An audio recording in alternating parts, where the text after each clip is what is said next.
કેમ છો બાળકો? મજામાં ને? કૌશલ વિદ્યા ભવન તરફથી હું વૈશાલી પટેલ આપનું હાર્દિક સ્વાગત કરું છું. વિદ્યાર્થી મિત્રો, આજે આપણે ધોરણ 8 વિષય વિજ્ઞાન એમાં અભ્યાસ કરીશું. તમને બધાને ખબર છે કે આપણે 17 પ્રકરણ સુધી અભ્યાસ કરી ચૂક્યા છીએ. આજે આપણે નવું પ્રકરણ 18મું પ્રકરણ હવા અને પાણીનું પ્રદૂષણ, pollution of air and water, એના વિશે અભ્યાસ કરીશું. ફટાફટ તમારી ટેક્સ્ટ બુક તમારી સામે રાખો. જોઈએ લેશન. તો પહેલી અને બૂજો બંનેએ સમાચાર સાંભળવા ખૂબ જ ઉત્સુક હતા કે તાજમહલ એ દુનિયાની 7 અજાયબીઓમાં સામેલ છે. પરંતુ તેઓ એ જાણીને નિરાશ થયા કે આ સફેદ જે આરસના સ્મારક તાજની સુંદરતા તેની આજુબાજુના વિસ્તારના હવાના પ્રદૂષણને લીધે જોખમમાં છે. હવા અને વાયુના પ્રદૂષણ સામે લડવા માટે કશુંક થઈ શકે નહીં એ જાણવા તે બંને આતુર હતા. એટલે તાજમહલની જે ચમક છે એ પ્રદૂષણના કારણે ઓછી થઈ જાય છે. એના માટે દુઃખી થાય છે પહેલી અને બૂજો. એ લોકો ઈચ્છે છે, એ લોકો એ જાણવા માટે આતુર છે કે શું આનું કોઈ જ સોલ્યુશન નથી, આ જે સમસ્યા છે એનું કોઈ નિવારણ નથી. આપણે જ જાણીએ છીએ ને કે આપણું જે પર્યાવરણ જે છે એ અગાઉ હતું એવું રહ્યું નથી. પહેલાં એકદમ સ્વચ્છ વાતાવરણ જોવા મળતું, હવે એવું કાંઈ રહ્યું નથી. આપણા વડીલો એમના સમયમાં જોવા મળતા ભૂરા આકાશ, સ્વચ્છ પાણી અને તાજી હવાની વાતો કરતા હોય છે, જે હાલ અત્યારે તો આપણને જોવા જ મળતી નથી. બરાબર. સમાચારોમાં પણ નિયમિત રીતે પર્યાવરણની ઘટતી જતી ગુણવત્તાના અહેવાલ પણ આવતા હતા. આપણે આપણી જિંદગીમાં પણ જાતે જ હવા તથા પાણીની ઘટતી જતી ગુણવત્તાનો અનુભવ કરીએ છીએ. ઉદાહરણ તરીકે શ્વાસના રોગથી પીડાતા લોકોની સંખ્યા સતત અને સતત વધતી જાય છે. એનું શું કારણ છે? તો એનું કારણ છે હવાની અંદર વધતું જતું પ્રદૂષણ.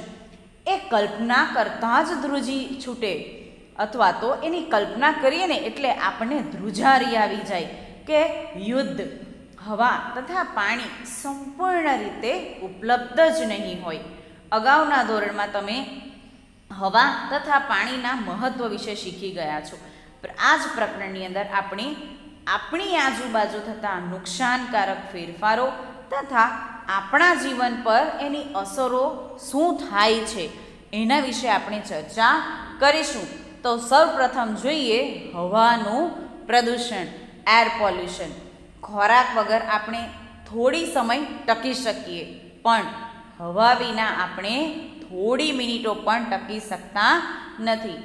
આ સાદી વાસ્તવિકતા આપણને શુદ્ધ હવાનું આપણા માટેનું મહત્ત્વ સમજાવે છે. એટલે ખબર પડે ને કે હવા જે છે એ આપણા જીવનમાં કેટલું મહત્ત્વ ધરાવે છે. બરાબર. તમે જાણો છો કે હવા એ વાયુઓનું મિશ્રણ છે, બધાને જ ખબર છે. કયા કયા પ્રકારના વાયુઓ? તો સામાન્ય રીતે મિશ્રણના સ્વરૂપમાં જે હવા જોવા મળે એની અંદર 78% જેટલો નાઇટ્રોજન, 21% જેટલો ઓક્સિજન હોય છે.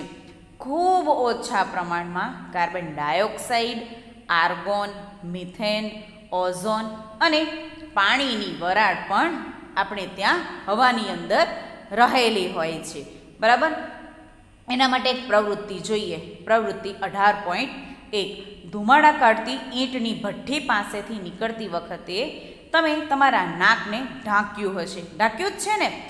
ભીડભાડવાળા રસ્તા પરથી પસાર થતી વખતે ખાંસી ખાધી હશે. નોર્મલી જ્યાં મોટી મોટી બજારો ભરાતી હોય ત્યાં તમે જાઓ, ખાસ કરીને છોકરીઓ, ચૌટા પુલ અને આપણે ત્યાં પેલું બરોડા બ્રિસ્ટેજ, તો ત્યાં જાઓ તો તમે નોર્મલી ખાંસીનો અનુભવ કર્યો હશે. તમારા અનુભવને આધારે નીચે દર્શાવેલા સ્થળોની હવાની ગુણવત્તાની સરખામણી કરો. ચાલો. બગીચો તથા વ્યસ્ત રસ્તા. તો બગીચાની હવા એકદમ ફ્રેશ લાગશે, જ્યારે રસ્તાની હવાની અંદર પ્રદૂષણ જોવા મળશે. ત્યાર પછી રહેણાંકવાળો વિસ્તાર અને ઔદ્યોગિક વિસ્તાર. તો ઔદ્યોગિક વિસ્તાર છે ત્યાં પ્રદૂષણનું પ્રમાણ વધુ જોવા મળશે, રહેણાંકના વિસ્તારમાં એની કમ્પેરમાં ઓછું. હા, પ્રદૂષણ તો જોવા મળશે જ, પણ એની કમ્પેરમાં તમને થોડું ઓછું જોવા મળશે. બરાબર. પછી દિવસના જુદા જુદા સમયે વ્યસ્ત ટ્રાફિકની ચોક્કસ જગ્યાએ નોંધ લો. ઉદાહરણ તરીકે વહેલી સવારે, બપોરે અને સાંજે. તો નોર્મલી સાંજે અને સવારે પ્રદૂષણ થોડું વધારે. કેમ? તો કે અવર જવર વધારે હોય એટલા માટે. ગામડું અને નાનું શહેર. તો ગામડાનું વાતાવરણ શહેરની કમ્પેરિઝનમાં આપણને થોડું ચોખ્ખું લાગશે. બરાબર મિત્રો, આ જે આપણે પ્રવૃત્તિ જોઈ એના પરથી તમારું એક અવલોકન કે વાતાવરણમાં જોવા મળતા ધુમાડાના પ્રમાણમાં ફેરફાર વિશે હશે. બરાબર. ત્યાર પછી તમે જાણો છો કે ધુમાડો ક્યાંથી આવ્યો હશે. આવા પદાર્થનો વાતાવરણમાં ઉમેરો થવાથી તેમાં પરિવર્તન આવે છે. જ્યારે હવા આવા અનિચ્છનીય પદાર્થોથી દૂષિત થાય છે અને સજીવ તથા નિર્જીવ બંને પર નુકસાનકારક અસર કરે છે ને, ત્યારે તેને આપણે હવાનું પ્રદૂષણ કહીએ છીએ.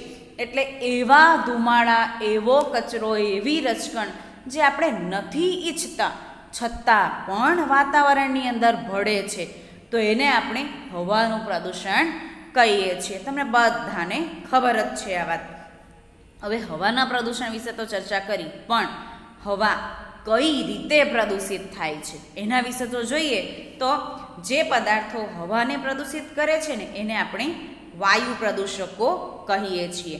કેટલીક વાર આવા પદાર્થો કુદરતી સ્ત્રોતમાંથી, જેવા કે જંગલની આગ કે પછી જ્વાળામુખીના ફાટવાથી પણ આવતા હોય છે. જે નેચરલ પ્રોસેસ હોય ને એના દ્વારા પણ પ્રદૂષણ ફેલાય. વાયુ પ્રદૂષકો જેમ કે જંગલની અંદર આગ લાગે તો એના ધુમાડા પણ વાતાવરણમાં જાય. જ્વાળામુખી ફાટે તો એની અંદર પણ ધુમાડો તો નીકળે ને, તો એના કારણે પણ હવાનું પ્રદૂષણ થતું હોય છે. ત્યાર પછી અમુક માનવીય પ્રવૃત્તિઓ જેવી કે વાતાવરણમાં પ્રદૂષક ઉમેરાતો હોય છે. કયા કયા પ્રકારની પ્રવૃત્તિ? તો કે વાયુ પ્રદૂષકોના સ્ત્રોતમાં કારખાના, મેઇન તો કારખાના. અહીંયા તમે ઇન્ડસ્ટ્રીઝની અંદર જે ધુમાડા નીકળે છે એનું ચિત્ર પણ જોઈ શકો છો. ત્યાર પછી વિદ્યુત મથકો, વાહનોના ધુમાડા અને બળતણના લાકડા તથા છાણાના દહનનો સમાવેશ થાય છે. એટલે દહનના અમુક સ્ત્રોત કે એના દ્વારા પણ વાતાવરણની અંદર હવાનું પ્રદૂષણ આપણને જોવા મળતું હોય છે. એક બીજી પ્રવૃત્તિ છે, એમાં શું કીધું છે કે તમે સમાચાર પત્રમાં વાંચ્યું હશે કે દિન પ્રતિદિન બાળકોમાં શ્વાસના રોગોનું પ્રમાણ વધી રહ્યું છે. તમારા અડોશ પડોશના ઘરોમાં તથા મિત્રોમાં કેટલાક બાળકો શ્વાસ સંબંધિત મુશ્કેલીઓથી પીડાય છે. એની એક મોંજણી એટલે કે સર્વેક્ષણ હાથ ધરો. તમને ખ્યાલ હશે તો ઘણા બધા વ્યક્તિઓ આવી રીતે શ્વાસના રોગોથી પીડાતા હોય છે. બરાબર. આગળ છે, હવાના પ્રદૂષણથી શ્વાસની ઘણી બધી સમસ્યાઓ સર્જાતી હોય છે. શ્વાસને લગતી તકલીફો ઘણી બધી થતી હોય છે. ચાલો, પ્રદૂષિત હવામાં રહેલા પદાર્થો કે પ્રદૂષકોને આપણે શોધી કાઢીએ. હવે કયા કયા પ્રકારના જે પ્રદૂષકો છે, જે તત્વો જે છે જે હવાને પ્રદૂષિત કરે, તો એના વિશે આપણે જાણકારી મેળવીએ. શું તમે નોંધ્યું છે કે આપણા શહેરોમાં વાહનોની સંખ્યા કેટલી ઝડપે વધી રહી છે? કેટલું સ્પીડમાં વાહનોની સંખ્યા વધતી જ જાય છે. વ્યક્તિ દીઠ ઇન્ડિવિઝ્યુઅલ બાઇકો હવે તો. બરાબર. જોઈએ તો વાહનો ખૂબ ઊંચી માત્રામાં પ્રદૂષકો જેવા કે carbon monoxide, carbon dioxide, nitrogen oxide, ત્યાર પછી ધુમાડો વગેરે ઉત્પન્ન કરતા હોય છે. પેટ્રોલ અને ડીઝલ જેવા જે બળતણો જે છે, કેટલીક વખત એનું અપૂર્ણ દહન થાય તો એના કારણે કાર્બન મોનોક્સાઇડ પણ ઉત્પન્ન થાય છે. અને આ કાર્બન મોનોક્સાઇડ એ ખૂબ જ ઝેરી વાયુ છે. તે રુધિરની ઓક્સિજન વહન કરવાની ક્ષમતાને જ ઘટાડી દેતું હોય છે. એટલે વિચારો કે આ કેટલો બધો નુકસાનકારક છે. વાહનોના કારણે જે પ્રદૂષણ થાય છે એ તમે અહીંયા ચિત્ર દ્વારા પણ જોઈ શકો છો. બરાબર.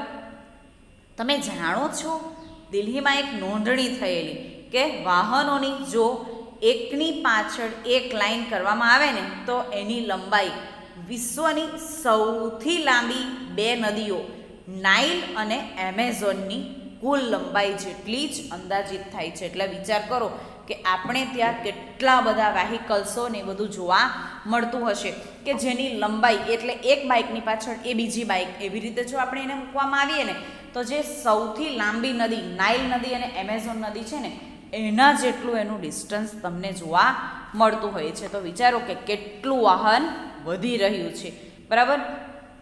હવે બુજોને ખાસ કરીને શિયાળા દરમિયાન વાતાવરણમાં કોઈ ધૂંધળું ગાઢ સ્તર જોયાનું યાદ આવે. તમે પણ ધુમ્મસનો અનુભવ કર્યો છે એને આપણે શું કહીએ? ધુમ્મસ. જે ધુમાડા તથા ઝાકળનું બનેલું હોય છે. ધુમ્મસ એનું ઝાકળ અને ધુમાડો બે ભેગો થાય અને બનતું હોય છે. હવે ધુમાડાની અંદર નાઇટ્રોજનના ઓક્સાઇડ હોઈ શકે જે અન્ય વાયુ પ્રદૂષકો તથા ઝાકળ સાથે જોડાઈને ધુમ્મસ બનાવતા હોય છે. અહીંયા ધુમ્મસ શેનું બનેલું છે તો તમને એ આવડવું જોઈએ. ધુમ્મસના લીધે શ્વાસની તકલીફો જેવી કે અસ્થમા, ઉધરસ તથા બાળકોમાં વિઝિંગ એટલે કે શ્વાસ મારફતે હવા અંદર બહાર જાય ત્યારે વિચિત્ર પ્રકારનો અવાજ ઉત્પન્ન થતો હોય આવી તકલીફો પણ થઈ શકે છે. એટલે ધુમ્મસના પણ નુકસાન ઘણા બધા છે. બરાબર. શાના કારણે? તો કે ઝાકળ અને ધુમાડો બે ભેગો થઈને ધુમ્મસ ઉત્પન્ન થતું હોય છે. ત્યાર પછી આગળ જોઈએ તો ઘણા ઉદ્યોગો પણ હવાના પ્રદૂષણ માટે જવાબદાર છે. સલ્ફર ડાયોક્સાઇડ અને નાઇટ્રોજન ડાયોક્સાઇડ જેવા વાયુ પ્રદૂષકોના મુખ્ય સ્ત્રોત જેમ કે પેટ્રોલિયમ રિફાઇનરીઓ હોય છે. વિદ્યુત મથકોમાં વપરાતા કોલસા જેવા બળતણના દહનના લીધે સલ્ફર ડાયોક્સાઇડ ઉત્પન્ન થતો હોય છે અને તે શ્વાસ સંબંધિત મુશ્કેલીઓ પણ ઉત્પન્ન કરે છે તથા ફેફસાને કાયમ માટે નુકસાન કરી શકે છે. તમે અશ્મિ બળતણના દહન વિશે 5મા પ્રકરણમાં ભણી જ ગયા છે કે અશ્મિ બળતણ શું છે અને એને કારણે કયા કયા વાયુ ઉત્પન્ન થાય છે, શું નુકસાન થાય છે. બરાબર. અને ઘણી બધી વસ્તુ આપણે શીખ્યા. ઇન શોર્ટ આપણે એટલું કહી શકીએ કે પેટ્રોલિયમ રિફાઇનરી દ્વારા પણ પ્રદૂષણ ફેલાતું હોય છે. બરાબર. આગળ જોઈએ તો રેફ્રિજરેટર, એર કન્ડિશનર તથા એરોસોલ સ્પ્રેમાં વપરાતા જે ક્લોરોફ્લોરોકાર્બન્સ CFCs પણ અન્ય એક પ્રકારનું પ્રદૂષક જ છે. CFC વાતાવરણમાં ઓઝોન સ્તરને નુકસાન પહોંચાડે છે.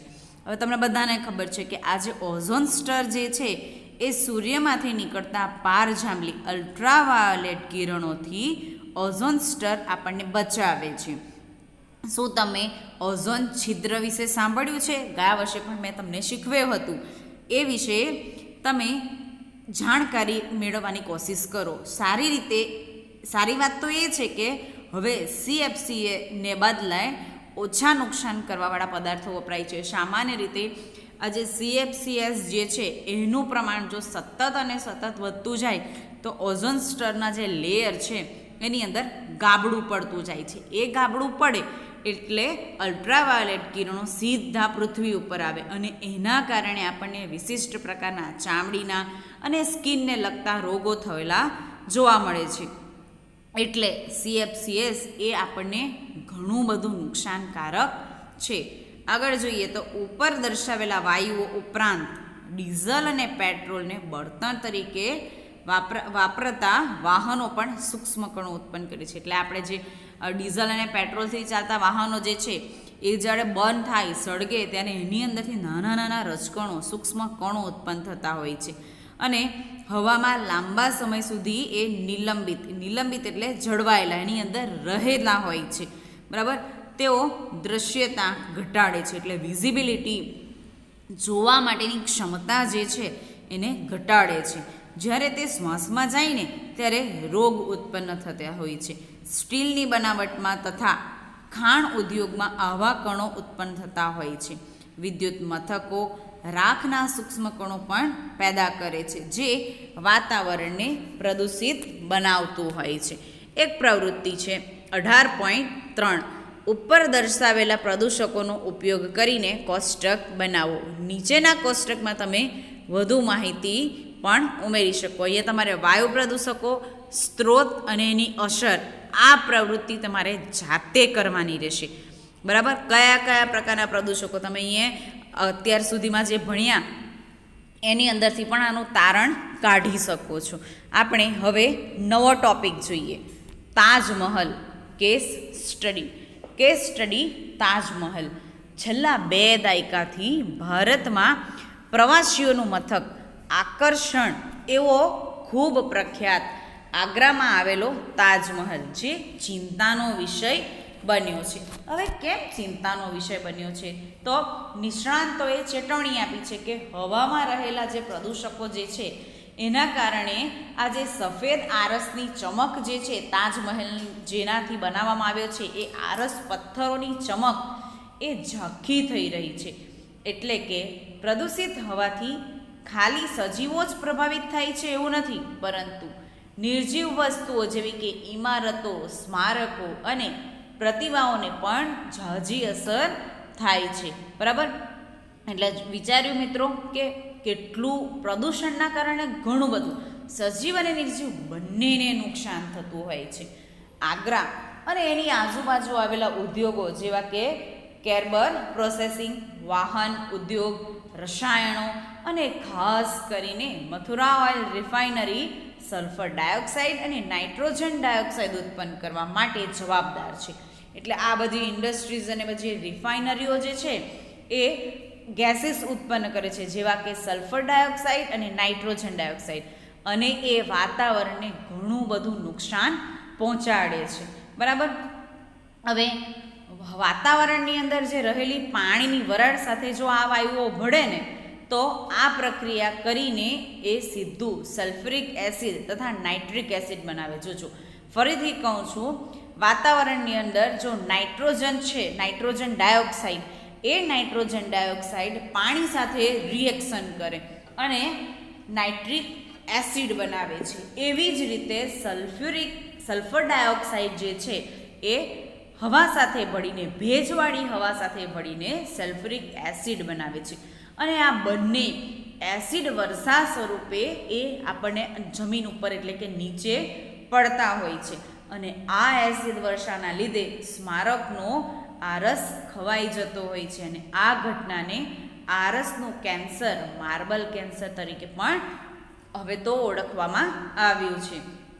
નિલંબિત એટલે કે સ્થગિત કણો જેવા કે મથુરા ઓઇલ રિફાઇનરી દ્વારા ઉત્સર્જિત થયેલા સૂક્ષ્મ કણો એ આ આરસને પીળો પાડવામાં મોટો ફાળો આપ્યો છે. આજે દિલ્હીની અંદર મથુરા ઓઇલ રિફાઇનરી છે ને એના દ્વારા નાના નાના પાર્ટિકલો ઉત્પન્ન થાય છે. અને આ પાર્ટિકલો જે પ્યોર સફેદ આરસ પથ્થર છે ને એને આખો પીળો બનાવી દેતા હોય છે. બરાબર. હવે તાજને બચાવવામાં બહુવિધ પગલાં સુપ્રીમ કોર્ટે લીધા છે. એમણે શું કર્યું કે એમણે ઉદ્યોગોમાં સ્વચ્છ બળતણ જેવા કે સીએનજીનું પૂરું નામ છે કોમ્પ્રેસ્ડ નેચરલ ગેસ, એને દબાણયુક્ત કુદરતી વાયુ અને એલપીજી લિક્વિફાય પેટ્રોલિયમ ગેસ, પ્રવાહીકૃત પેટ્રોલિયમ વાયુનો ઉપયોગ કરવાનો આદેશ આપ્યો છે. વધુમાં વાહન વ્યવહારમાં પણ સીસા રહિત પેટ્રોલ વાપરવાની સલાહ આપવામાં આવી છે. જો સીસું અંદર પેટ્રોલમાં નહીં હોય, પેટ્રોલિયમની અંદર, તો નાના નાના રજકણો અને પાર્ટિકલો ઉત્પન્ન થવાની સંભાવના જ રહેતી નથી. આગળ છે, તમારા વડીલો સાથે ચર્ચા કરીને જાણો કે 20 થી 30 વર્ષ પહેલાં તાજની હાલત વિશે એમનું શું કહેવું છે. તમારી ચિત્રપોથીમાં તાજમહલનું ચિત્ર મેળવીને લગાવો. અહીંયા આકૃતિમાં પણ તમને તાજમહલનું ચિત્ર દર્શાવવામાં આવ્યું છે. આગળ છે, મને ખેતીના પાક વિશેના પ્રકરણો યાદ આવ્યા. મને આશ્ચર્ય થયું કે એસિડ વર્ષા ભૂમિ અને વનસ્પતિને પણ અસર કરતી હશે. હા, એકદમ સાચી વાત છે. એસિડ વર્ષા એ આખો પાક ઊભો ને ઊભો નાશ પામતો હોય છે અને જમીનનું બંધારણ પણ બગડવા માટે એ જવાબદાર છે. બરાબર. ચાલો આગળ જોઈએ, ગ્રીન હાઉસ અસર, ગ્રીન હાઉસ ઇફેક્ટ. તમે જાણો છો કે સૂર્યના કિરણો પૃથ્વીની સપાટીને ગરમ કરે છે. પૃથ્વી પર આપાત થતા વિકિરણોનો કેટલોક હિસ્સો એના દ્વારા શોષાઈ જાય છે, જ્યારે કેટલોક અવકાશમાં પાછો પરાવર્તિત થાય છે. એટલે સૂર્યના કિરણો જે છે એ પૃથ્વીની સપાટીને ગરમ કરે છે. આની અંદર આપાત થતા કિરણો જે છે એનો કેટલોક હિસ્સો જમીનની અંદર શોષાય છે, જ્યારે કેટલોક હિસ્સો જે છે, કેટલોક પ્રકાશ જે છે એ પરાવર્તન પામતો હોય છે. હવે પરાવર્તિત થયેલા કિરણોને એટલે કે પરાવર્તિત થયેલા વિકિરણનો કેટલોક ભાગ વાતાવરણની અંદર જતો હોય છે, એટલે વાતાવરણ દ્વારા રોકાઈ જાય છે, એની અંદર જ રહે છે. આ રોકાયેલા વિકિરણો ફરીથી પૃથ્વીને ગરમ કરે છે. જો તમે નર્સરીમાં કે અન્ય કોઈ સ્થળે ગ્રીન હાઉસ જોયો હોય તો યાદ કરો કે એમાં શું હોય, તો એની સંરચના પ્રમાણે સૂર્યની ગરમી અંદર આવી શકે પણ બહાર જઈ શકે નહીં. અંદર રહી ગયેલી ગરમી ગ્રીન હાઉસને ગરમ કરે છે. પૃથ્વીના વાતાવરણ દ્વારા વિકિરણોને રોકવાની બાબત પણ કંઈક આના જેવી જ છે. એટલા માટે જ એને ગ્રીન હાઉસ અસર તરીકે ઓળખવામાં આવે છે. આ પ્રક્રિયા વગર પૃથ્વી પર જીવન શક્ય ન હતું, પણ હવે એ જીવનને જોખમાવવામાં મૂકી દે છે. એટલે કે એના દ્વારા સજીવોને નુકસાન થવાનો ભય હવે રહે છે. કેમ? તો કે ગરમીનું પ્રમાણ વાતાવરણની અંદર વિકિરણો પાછા આવે, ફરી ગરમી ઉત્પન્ન કરે અને ગરમીનું પ્રમાણ આવી રીતે વધતું જાય છે, અને એને કારણે પૃથ્વી ઉપર સજીવ સૃષ્ટિને નુકસાનકારક છે. પણ આ બાબત માટે જવાબદાર વાયુઓમાં મુખ્ય જે વાયુ છે એ કાર્બન ડાયોક્સાઇડ. સૌથી મુખ્ય વાયુ કોણ છે? Carbon dioxide. પણ કાર્બન ડાયોક્સાઇડનું પ્રમાણ વાતાવરણમાં વધીને અતિશય કેવી રીતે બની જાય? સહેજે આપણને આ સવાલ થાય. તો તમને બધાને ખબર છે કે કાર્બન ડાયોક્સાઇડ એ હવાના ઘટકોમાંનો એક છે. તમે વનસ્પતિમાં પણ કાર્બન ડાયોક્સાઇડની ભૂમિકા વિશે જાણો છો. પણ જો હવામાં કાર્બન ડાયોક્સાઇડનું પ્રમાણ ખૂબ વધી જાય ને તો તે પ્રદૂષક તરીકે કામ કરે છે. જેટલું પ્રમાણ જોઈએ એના કરતાં જો વધે ને તો એ પ્રદૂષક તરીકેનું કામ કરે છે. સમજાય છે? શું તમે પહેલીને એના પ્રશ્નનો ઉત્તર શોધવામાં મદદરૂપ થશો? શું છે તો એક બાજુ માનવ પ્રવૃત્તિ દ્વારા કાર્બન ડાયોક્સાઇડ સતત મુક્ત થતો છે, બીજી બાજુ વન્ય વિસ્તારો ઘટી રહ્યા છે. હવે વનસ્પતિ જે છે, તમને બધાને ખબર છે, 7મા ધોરણમાં પણ શીખ્યા હતા કે વનસ્પતિ પ્રકાશ સંશ્લેષણ માટે વાતાવરણની અંદર રહેલો કાર્બન ડાયોક્સાઇડ વાપરે છે, અને એ રીતે હવામાં કાર્બન ડાયોક્સાઇડનું પ્રમાણ ઘટતું જતું હતું. પણ હવે તો વન નાબૂદી થવા માંડી, વૃક્ષો જ કપાવા માંડ્યા, તો હવામાં કાર્બન ડાયોક્સાઇડનું પ્રમાણ વધે છે. કેમ? વનસ્પતિ નથી તો એનું શોષણ કોણ કરે?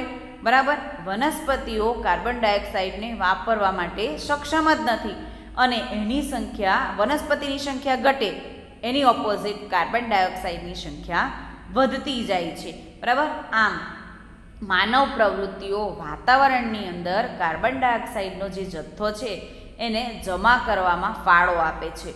કાર્બન ડાયોક્સાઇડ ગરમીને રોકે છે અને એને અવકાશમાં જતી રહેવા દેતી નથી. એના પરિણામ સ્વરૂપ પૃથ્વીના સરેરાશ તાપમાનમાં ધીમે ધીમે વધારો થાય છે, જેને આપણે શું કહીએ? Global warming. શું કહેવામાં આવે છે? Global warming. બરાબર. અન્ય બીજા વાયુઓ જેવા કે મિથેન, નાઇટ્રસ ઓક્સાઇડ અને પાણીની વરાળ પણ આ અસરમાં ફાળો આપે છે. કાર્બન ડાયોક્સાઇડની જેમ તેમને પણ ગ્રીન હાઉસ વાયુઓ કહેવામાં આવે છે. એટલે ગ્રીન હાઉસ વાયુનો મુખ્ય વાયુ કાર્બન ડાયોક્સાઇડ છે. આ સિવાયના મિથેન, નાઇટ્રસ ઓક્સાઇડ, પાણીની વરાળ, બરાબર, આ બધા પણ કયા? ગ્રીન હાઉસ વાયુઓ તરીકે ઓળખાય છે. બરાબર. આગળનો ટોપિક છે ગ્લોબલ વોર્મિંગ, એક ગંભીર ખતરો. હવે એને ગંભીર ખતરો કેમ કહેવામાં આવે છે? તો કે ગ્લોબલ વોર્મિંગને લીધે દરિયાની સપાટીમાં નાટકીય ઢબે વધારો જોવા મળે છે. ઘણા બધા પ્રદેશોમાં કિનારાના વિસ્તારો અગાઉથી જ પૂરગ્રસ્ત છે. ગ્લોબલ વોર્મિંગને લીધે વરસાદ પડવાની પદ્ધતિમાં ખેતીમાં જંગલો, વનસ્પતિ અને પ્રાણીઓમાં વિશાળ શ્રેણીમાં અસરો ઊભી થઈ શકી છે. ગ્લોબલ વોર્મિંગથી ખતરો હોય એવા લોકો રહેણાંકવાળા વિસ્તારમાં એશિયા મુખ્ય છે એમાં.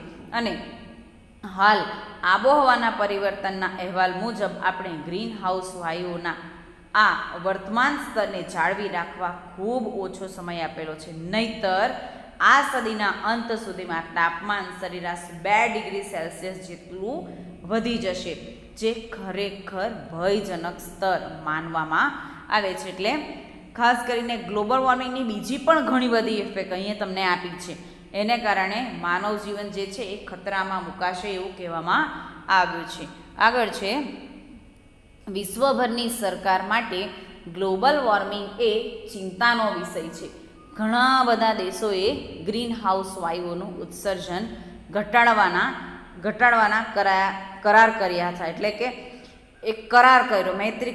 આપણે કેમ પેલા અમુક વસ્તુ માટે ડીલ કરીએ, એવી રીતે આ લોકોએ વિશ્વની સરકાર માટે ગ્લોબલ વોર્મિંગ એ ચિંતાજનક એક વિષય બન્યો અને ઘણા બધા દેશના લોકોએ ગ્રીન હાઉસ વાયુના ઉત્સર્જન ઘટાડવા માટેનું એમ એ લોકોએ પ્રોમિસ કરી, એ લોકોએ કીધું કે અમે ઘટાડીશું એમ. ધ ક્યોટો પ્રોટોકોલ એ આવો જ એક કરાર કર્યો હતો. કોણે? The Kyoto protocol. એમણે કીધું કે અમે આને ઘટાડીશું એમ. બુજોએ જાણીને ખૂબ આશ્ચર્યમાં છે કે પૃથ્વીના તાપમાનમાં ફક્ત 0.5 ડિગ્રી જેટલો જો નાનો ફેરફાર પણ આટલી ગંભીર અસર ઉત્પન્ન કરી શકે છે. પહેલી એને જણાવે છે કે તે હમણાં જ સમાચાર પત્રમાં વાંચ્યું હતું કે હિમાલયમાં આવેલી ગંગોત્રીની હિમશિલા પણ ગ્લોબલ વોર્મિંગના કારણે પીગળી રહી છે. એટલે બુજોને આશ્ચર્ય છે કે જો 0.5નું વેરિએશન આવે તો પણ એની આટલી મોટી ઇફેક્ટ એમ. અને હા, હિમાલયની જે હિમશિલાઓ જે છે એ પીગળે છે એના માટે પણ આ ગ્લોબલ વોર્મિંગ જ જવાબદાર છે. હવે એના માટે આપણે શું કરી શકીએ, આપણાથી શું થઈ શકે, તો એના વિશે ચર્ચા કરીએ. તો હવાનું પ્રદૂષણ ઘટાડવા આપણે શું કરી શકીએ એના વિશે જોઈએ તો હવાના પ્રદૂષણ સામેની આ લડતમાં આપણી પાસે ઘણા સફળ ઉદાહરણો છે. જેમ કે થોડા વર્ષ પહેલાં દિલ્હી એ વિશ્વનું સૌથી પ્રદૂષિત શહેર હતું. ડીઝલ તથા પેટ્રોલ વડે ચાલતા વાહનોના ધુમાડાથી તે ઘેરાયેલું હતું. હવે ત્યાં સીએનજી અને સીસા રહિત પેટ્રોલ જેવા બળતણનો બદલાવ લેવાનો નિર્ણય કરવામાં આવ્યો. એટલે કમ્પલસરી સીએનજી અને જે પેટ્રોલ છે એની અંદર સીસું નહીં નાખવામાં આવ્યો એવો એમણે ચેન્જીસ કર્યો. આ પગલાંના પરિણામે શહેરની અંદર શુદ્ધ હવા જોવા મળી. તમે કદાચ તમારા વિસ્તારમાં પણ કેટલાક ઉદાહરણોથી પરિચિત હશો જેમાં હવાનું પ્રદૂષણ ઘટાડવામાં આવ્યું હોય. નોર્મલી વૃક્ષો વાવતા હોય છે, એવી ઘણી બધી પ્રવૃત્તિઓ થતી હોય છે. અહીંયા તમે આકૃતિમાં સીએનજીથી ચાલતી જાહેર વાહન વ્યવસ્થા માટેની બસ તમે જોઈ શકો છો. ત્યાર પછી શું તમે ફટાકડાને મનાઈ એટલે અભિયાન કે જે ઘણી બધી શાળાઓમાં વિદ્યાર્થીઓ દ્વારા આયોજિત હોય છે એના વિશે જાણો છો? જેનાથી દિવાળી દરમિયાન હવાના પ્રદૂષણના સ્તરમાં નોંધપાત્ર ફેરફારો નોંધ્યો હોય. નોર્મલી ઘણા બધા એવા ડિસિઝન લેતા હોય કે આપણે ફટાકડા ફોડીશું નહીં. કેમ? તો કે ફટાકડાના કારણે પણ પ્રદૂષણ થતું હોય છે અને એ અટકાવવા માટે કેટલાક વિદ્યાર્થીઓ દ્વારા પણ આવી પ્રવૃત્તિ થતી હોય છે. આગળ છે, સરકારી તથા અન્ય સંસ્થાઓ જુદા જુદા સ્થળે હવાની ગુણવત્તાની ચકાસણી નિયમિત રીતે કરતી હોય છે. બરાબર, ગવર્મેન્ટ અધિકારીઓ પોલ્યુશનની ઘણી બધી ચકાસણીઓ કરતી હોય છે. આડોશ પાડોશ તથા મિત્રો સાથે આ માહિતીની આપણે આપ લે કરીને જાગૃતિ પેદા કરી શકીએ. એટલે આવી માહિતી આપણે લોકોને જેને નથી ખબર એને પણ આપણે આપીને એ લોકો બધાને જાગૃત કરી શકીએ છીએ. આપણી ઉર્જાની જરૂરિયાતો માટે અશ્મિ બળતણના બદલે અન્ય પ્રકારના વૈકલ્પિક બળતણ વાપરવાની જરૂરિયાત ઊભી થઈ છે. તે સૌર ઉર્જા, જળ વિદ્યુત અને પવન ઉર્જા હોઈ શકે છે. એટલે અશ્મિ બળતણથી ચાલતા સાધનો નહીં વાપરતા આપણે સૂર્ય ઉર્જાથી ચાલતા, જળ ઉર્જાથી ચાલતા, પવન ઉર્જાથી ચાલતા વિવિધ સાધનો આપણે લેવા જોઈએ અથવા તો એનો ઉપયોગ આપણે કરવો જોઈએ. પ્રવૃત્તિ છે કે તમારી શાળાએ જવા માટે તમારી પાસે ઘણા વિકલ્પ છે, જેમ કે ચાલીને જવું જોઈએ, સાયકલ પર જવું જોઈએ, બસ દ્વારા જવું કે જાહેર વાહન વ્યવહાર દ્વારા જવું, ખાનગી મોટર દ્વારા જવું કે મોટરમાં સાથે જવું. તમારા વર્ગના દરેક વિકલ્પની હવાની ગુણવત્તા પર શું અસર થાય તેની ચર્ચા કરો. નોર્મલી સાયકલ પર જઈએ અને ચાલીને જઈએ તો પોલ્યુશન નહીં થાય, બરાબર. બાકી તો પ્રદૂષણ થવાના મેક્સિમમ ચાન્સ તમને અહીંયા બધી જ વ્હીકલ્સની અંદર રહેલા હોય છે. આપણા તરફથી એક નાનકડો ફાળો એ પર્યાવરણની અવસ્થામાં મોટો ફાળો કરી શકે છે. કેવી રીતે?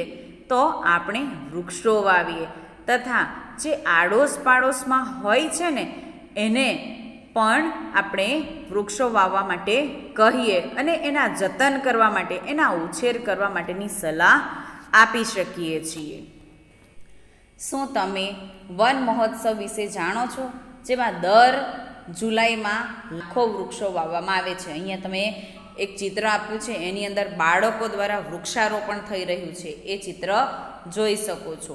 બુજો અને પહેલી એકવાર એવા વિસ્તારમાં જઈ ચડ્યા કે જ્યાં કેટલાક લોકો સૂકા પાંદડાઓ બાળી રહ્યા હતા. આખા વિસ્તારમાં ધુમાડો ફેલાયેલો હોવાથી તેમને ઉધરસ આવવા લાગી. પહેલીએ વિચાર્યું કે તેમને બાળવા કરતાં ખાતરના ખાડામાં મૂકવું વધુ યોગ્ય છે. તમને શું લાગે?